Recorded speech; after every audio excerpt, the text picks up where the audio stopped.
rain, fog, wind, 15-foot waves. Hey, what is up, everybody? This is Ray, Rink, and Sarah coming at you. We are sufficiently rested. I think we're actually about 5 weeks back here at the home harbor after the 21-day fall cruise. And there was one kind of consistent question we got asked over and over and over again, so we're making a video about it. Here you go. But what was that question, Sarah? It was, what does this actually cost? And all the different things that you did and how you prepared for it. How did you do that? So we got your comments, we got your emails, and here we are. And break back the curtains and get into it. So with that being said, this is basically a no fluff video. We're not gonna have songs and a bunch of hyper edits and what have you. We're just going to talk about what it takes to move around a 1976 60-foot Hatteras throughout the San Francisco Bay Area. We did basically a 300 nautical mile journey, and we want to go over the specifics, what it costs to move the boat around, what the different docks cost per square foot or per foot, because they actually ranged quite a bit, how we did provisioning, what provisions cost, to feed our crew of 7 to 8 people for 21 days. And actually that's a correction, it's 20 days.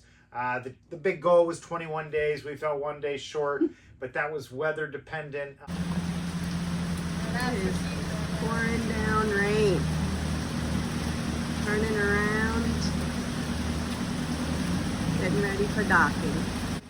And so we're calling it a big win, baby. Yeah. But again, so here we are diving Luckily, in deep there's no wind, to what it so took that's nice. to fund the trip for 20 days, moving around a 60-foot 1976 Hatteras motor yacht throughout the San Francisco Bay, 300 nautical miles. That's right. So 20 days, I still say goal accomplished. That was great. Good weather window there. And we are going to break down, like Ray said, 5 categories: fuel, dockage, provisions, maintenance, and of course our favorite one, the fun and extras, entertainment. Okay, so that's where we're at. That's what we're doing, but we're doing it for actually a very specific reason. Fall cruise was kind of our shakeout cruise, if you will, to our winter shakedown cruise, which is coming in about 40 days here. Mm-hmm. So we're slowly warming up to the big goal, which is taking this boat down to Disneyland and then down to Mexico, baby. But to do that and to do it responsibly, we're doing it in chunks and breaking out how much it costs to move, per hour, and so forth, is all going to help us figure out what's practical and how to achieve our big, hairy, audacious goal of taking this boat to Disneyland and then down to Mexico. Right. Yeah. Okay. So. Oh, you did that one. Okay. Yeah. So just to give you guys some background, again, like I said, this is a 1976 60-foot Hatteras. This is a new to us boat, and this is a boat that weighs about 70,000 pounds. So it's significant when it comes to docking. It's significant in terms of fees. It's significant when it comes to fuel burn. It's significant when it comes to, am I going against the current or with the current? Because everything is compounded and magnified and multiplied when we've gotten to this size of a boat. Right. Yeah. So category 1, fuel. Okay, so category 1, fuel was approximately $2,850. There, just to give you an idea, though, we did overfill, meaning that obviously we're not going to run the boat dry, or at least we shouldn't. We're laughing. Oh, wait a minute. Yeah, because I might have done that through some operator error. But again, you don't want to run your 60-foot motor yacht dry. Check that video somewhere to see the folly in my ways. But of course, we did 1,000 on the way out, 1,000 on the way back in. And I say out was from Bethel Island, and then slowly working our way out to the Golden Gate Bridge, and then back in, vice versa. So what did it actually cost to burn that? And so while we spent about $2,850, there's still fuel in the boat right now, of course, from when we left. And now moving on to category 2, docking. So docking is pretty much like your hotel fees, right? When you go different places and you stay. So we go to different marinas and stay. And so our docking does vary. It was a bit more expensive as we got closer to Fleet Week, because that is a really busy time in San Francisco. So like when we went to Sausalito, which was amazing, they had 50 amp service, which was $10.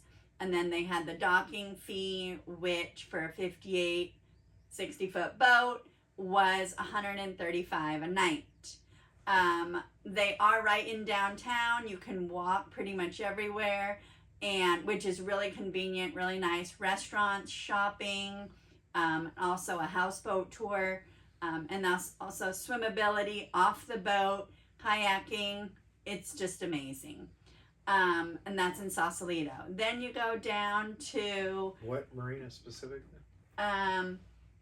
Schoonmaker. Schoonmaker, thank you. I was like, which one was it? Yeah, Schoonmaker. Oh, and they also have a beach, which is awesome. So the amenities are really amazing there. And then we moved over to, South Beach. And South Beach was right at the baseball stadium. All right, we made it to the other side of the cove. Chilling on the new beach. Where the Giants play. Check out that video. That video is awesome. And that was about $1.50 a foot.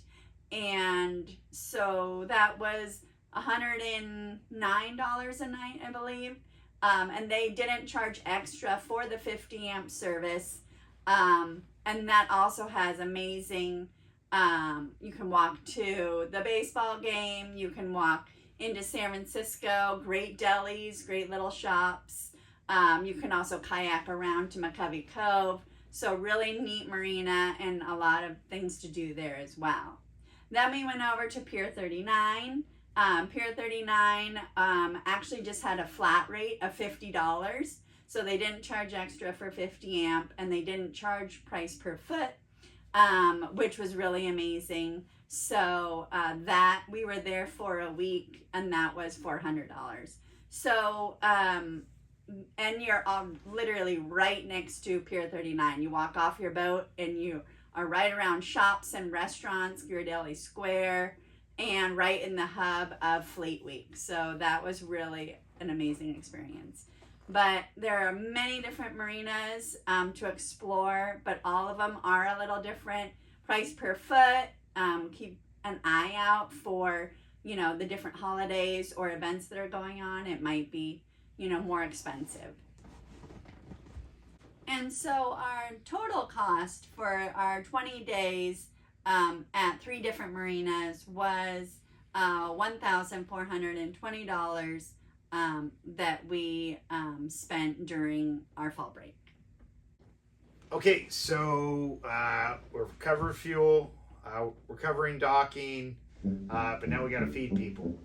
As you guys see here at Seven Bells, this is definitely a team effort.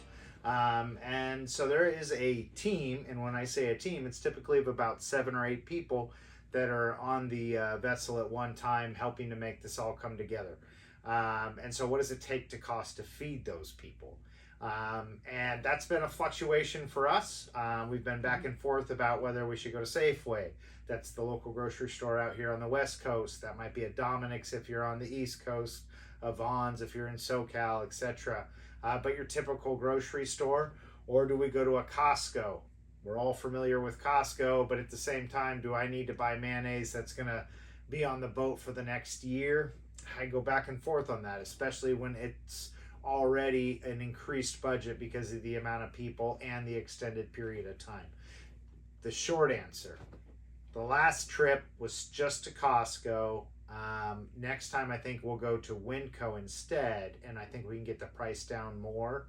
But it's already, as you're going to hear, down quite a bit. But the provision costs, and you can see the video, it was an extended one, was $1,500 that we spent at Costco before leaving for this 20-day. The goal was 21 days at sea. But we had actually at a couple of points, we had 8 people on the boat. Yeah. So if you take 7 people, if you take $1,500, divide it, and you do the math, I mean, you're getting down to about $12 a day per person and food. And so that's kind of your overall snapshot of provisions, what it costs to feed everybody. We made a pretty conscious effort not to go to all the restaurants. We were docked at Pier 39, which is like literally at the heart of all these different restaurants. But we are Bay Area folks, so we're familiar with this wonderful tourist trap that they call Pier 39. Yeah. And while we love it, we weren't really there for the restaurants. And while we definitely patronize their happy hours and their big Ferris wheel and all the other different things that you'd imagine, we did try to show a lot of restraint. And that was typically having every single dinner and meal on the boat. So that was category 3, provisions. How do we set up for feeding 6, 7, 8 people over 20 days, 3 meals a day, which was pretty great for $12 a person a day. So category 4, repairs and maintenance. Now it's not all fun. Sometimes we do really have our hands full with taking proactive measures to make sure that the boat is ready and our pre-checklist has been done and everything's ready to go. But sometimes things do come up and we gotta alter course and check on those. So this is essentially kind of the big shakedown part of the trip, right? And that was the whole point of the trip, was take this new to us 60-foot motor yacht, take it out, be on the boat for 3 weeks at sea, and see what happens. And then now we're getting ready to do that again, but in the wintertime, in the San Francisco Bay, rain, fog, wind, 15-foot waves. We're gonna take it all on to shake it all out and see what happens to make sure that we're prepared for, like I said, Disneyland in Mexico, baby. But so with that being said, so we did have multiple things pop up. We had some intake and outtake lines that broke, so that caused some issues. We had an impeller that finally just completely dissolved, essentially. That Hold on. No. Should we look in the back? Maybe you guys want to call West Marine. Yeah. Copy. Wait, stop. What? Are you serious? Hold the phone. I am literally holding the phone. Oh, Is this snap. what we're looking for? Yeah, baby. Whoa. This is what success looks like. Finally, just completely dissolved, essentially, that needed addressing. And all of those things actually happened within the first hour of our trip, which we thought we were really prepared for. We had just done a round trip, 50 miles, 25 each way, and at night about 3 weeks before in preparation for this trip. But again, not knowing everything, all the background on all of the different parts serviced and so forth on the boat. That's why we're doing it here in the Delta, now in the San Francisco Bay, and then out into the big bad ocean. So we had an impeller that needed to be replaced because the engine started overheating. That was about $800. We had some hoses that cracked and needed to be replaced. We were able to source some hoses from our very nearby boat shop, our next door boat shop, and recycle some things. That was a few $100. But again, you can start hearing all this going up. Then, as I mentioned, we ran out of fuel at one point. When I say we, I would say I, because I was the one that made the mistake, but I had not flipped over. There's 3 different fuel tanks on the vessel holding a little over 1,000 gallons of fuel. I didn't flip over one of the tanks that was feeding the actual motor, and we ran out of fuel before I flipped over the tank, which left us coming in on one motor into Benicia, which was fairly difficult. But the bigger part is that we ran out of fuel, so we ended up having to bleed the fuel lines because we had air in the lines, so we couldn't start the boat because of running out of fuel. And that brought us up again another $800. So now we're at about $1,500 in unforeseen maintenance. Of course, we have budgets for these things, but we were about $1,500 over budget at this point. Ultimately, though, I think we got off easy. I think if you were to take what we spent in the fund, the fund being the maintenance that we don't foresee, because we do have a fund for maintenance that we just plan for. The fund, while it was bigger on this trip, we had no expenditures on the last 4 trips. And while those trips were all much shorter, it still, I think, is something to measure in and to account for. And so if you were to actually take that approximately $3,000 in unforeseen maintenance, the and factor that in and average it out over the 4 trips, that would obviously bring down that number quite a bit. And so I'm actually really happy about how everything went down in terms of the fund. And we're taking precautionary measures right now. We're taking precautionary measures right now to make sure that we reduce the fund as we go underway. Of course, ultimately the money's spent either way, but we'd much rather plan for it than say, Yeah. So Right. There we are. On to category 5.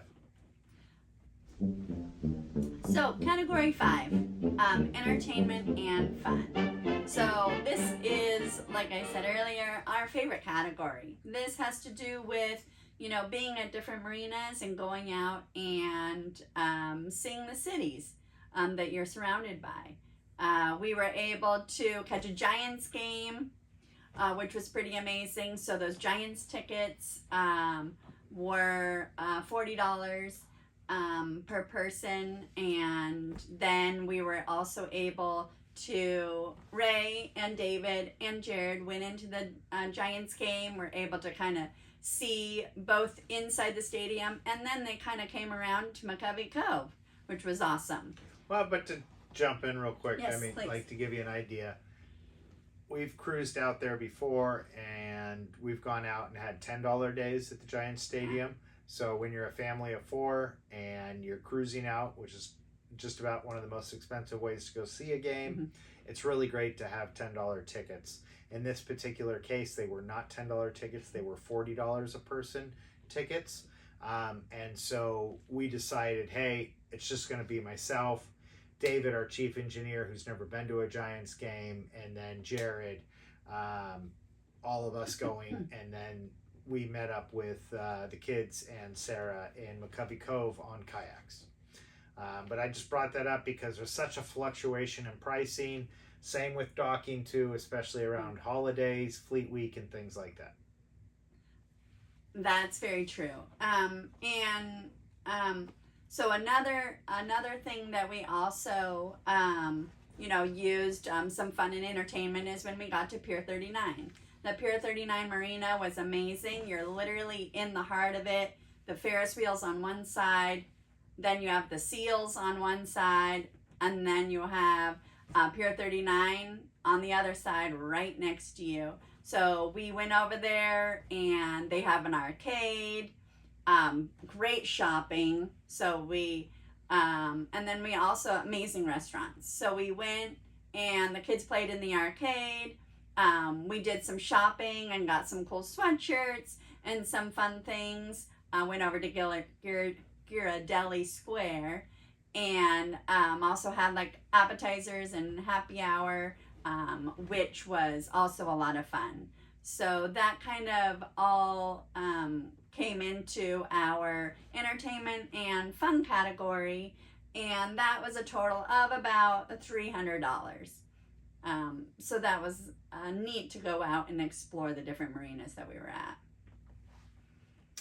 Okay, guys, so the grand total, the drum roll. What did 20 days at sea cost?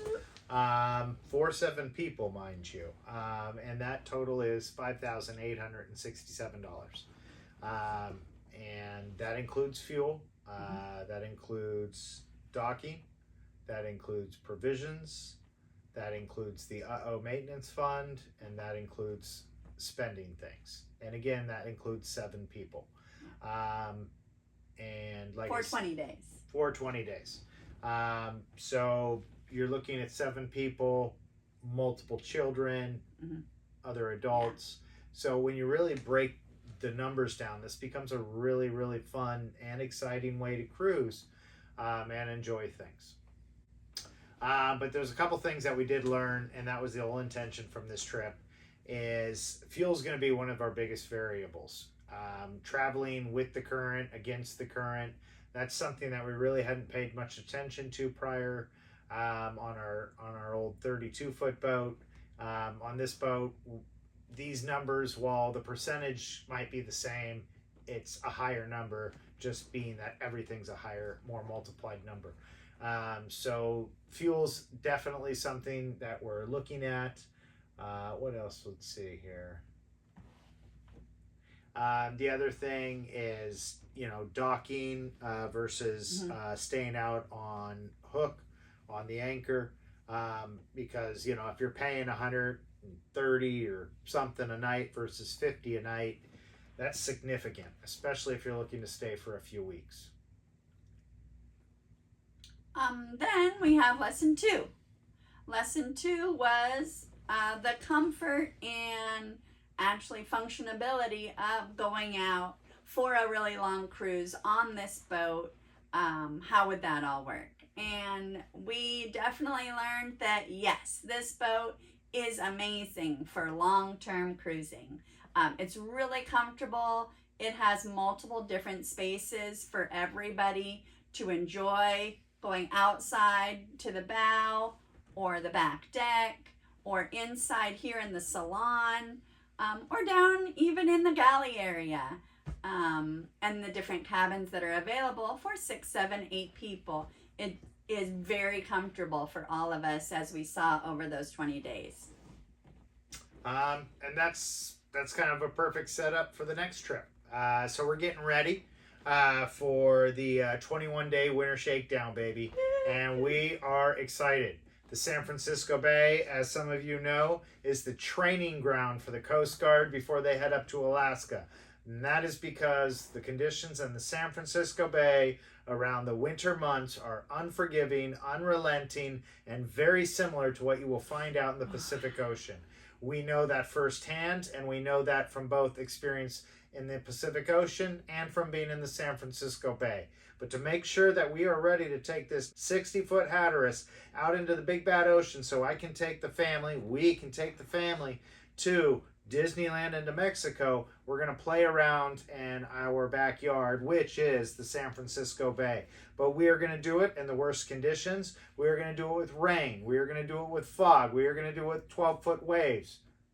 And we are going to do it together. So we encourage you to join us as we get ready for the 21-day winter shakedown. It's coming up. Like I said, we're about 30, 40 days away here from getting ready to take this on, baby. So we are launching, like Ray just said, our next big series in December, which is the 21-day winter shakedown. So go ahead and follow along and come with us into the San Francisco Bay. Yeah, lots of fun things to check out. We're going to replace the port side impeller. We're going to do the generator impeller. We're replacing multiple cockpit lights, aft lights, cabin lights.